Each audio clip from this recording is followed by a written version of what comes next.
DSC preparation కి మిగిలిన తక్కువ సమయాన్ని డిఎస్సి 2024 యాప్ లేదా DSC2024.com తో జాబ్ ని సాధించండి. జమ్మూ కశ్మీర్ లో ఉగ్రవాది దాడి తర్వాత పాకిస్తాన్ కు భారత్ దిమ్మ తిరిగే షాక్ ఇస్తోంది.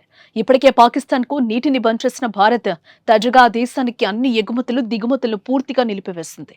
దీంతో పాటు భారత్ తో యుద్ధం అంటే ఏ దేశం పాకిస్తాన్ కు మద్దతు తెలపడం లేదు. ఈ నేపథ్యంలో ప్రపంచ దేశాల ముందు పాకిస్తాన్ ఏకాకిగా మిగిలిపోయింది. ఇదిలా ఉంటే ఉగ్రవాదంపై పోరులో భారత్ కు సంపూర్ణ మద్దతిస్తున్నట్టు రష్యా అధ్యక్షుడు పుతిన్ ప్రకటించారు. పహల్గాం దాడికి పాల్పడ్డ ఉగ్రవాదులను కఠినంగా శిక్షించాలంటూనే ఉగ్రదాడి బాధితులకు న్యాయం చేయాలని కోరినట్లుగా తెలుస్తోంది.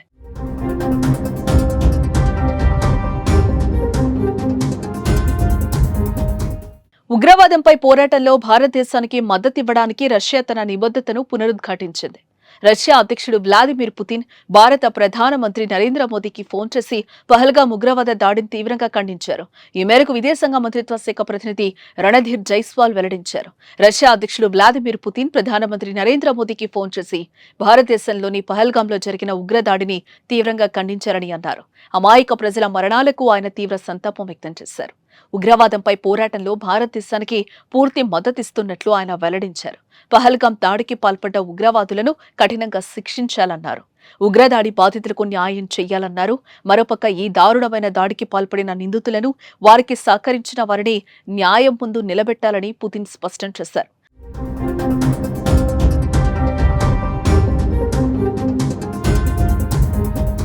భారతదేశం రష్యా మధ్య ప్రత్యేక విశేష వ్యూహాత్మక భాగస్వామ్యాన్ని మరింతగా బలోపేతం చేయడానికి తమ నిబద్ధతను ఇద్దరు నాయకులు పునరుద్ఘాటించారు. 80వ విజయ దినోత్సవం సందర్భంగా అధ్యక్షుడు పుతిన్ కు ప్రధానమంత్రి తన శుభాకాంక్షలు తెలియజేశారు. ఈ సంవత్సరం చివరిలో భారతదేశంలో జరగనున్న వార్షిక శిఖరాగ్ర సమావేశానికి పుతిన్ ను ఆహ్వానించారు. ఇదిలా ఉంటే ఉగ్రదాడి అనంతరం భారత్ పాకిస్తాన్ల మధ్య యుద్ధ వాతావరణమే తలపిస్తోంది. ఈ ఉగ్రవాద చర్య పాకిస్తాన్ భూభాగం నుంచే జరిగిందేనని బలంగా నమ్ముతున్న భారత్ ఆ మేరకు ఆంక్షలు విధిస్తూ వస్తోంది. పాకిస్తాన్ అష్టదిగ్బంధనం చేసి ఉక్కిరిబిక్కిరి చేసే యత్నాలను ఇప్పటికే భారత్ ప్రారంభించింది. ఉగ్రవాదుల్ని వారి మద్దతుదారుల అంతు చూస్తామని 2 రోజుల క్రితం భారత ప్రధాని నరేంద్ర మోదీ హెచ్చరించారు. మానవాళికి ఉగ్రవాదం అనేది అతిపెద్ద వినాశకారన్న ఆయన ఉగ్రవాదాన్ని అంతం చేయటమే లక్ష్యంగా పనిచేస్తామన్నారు.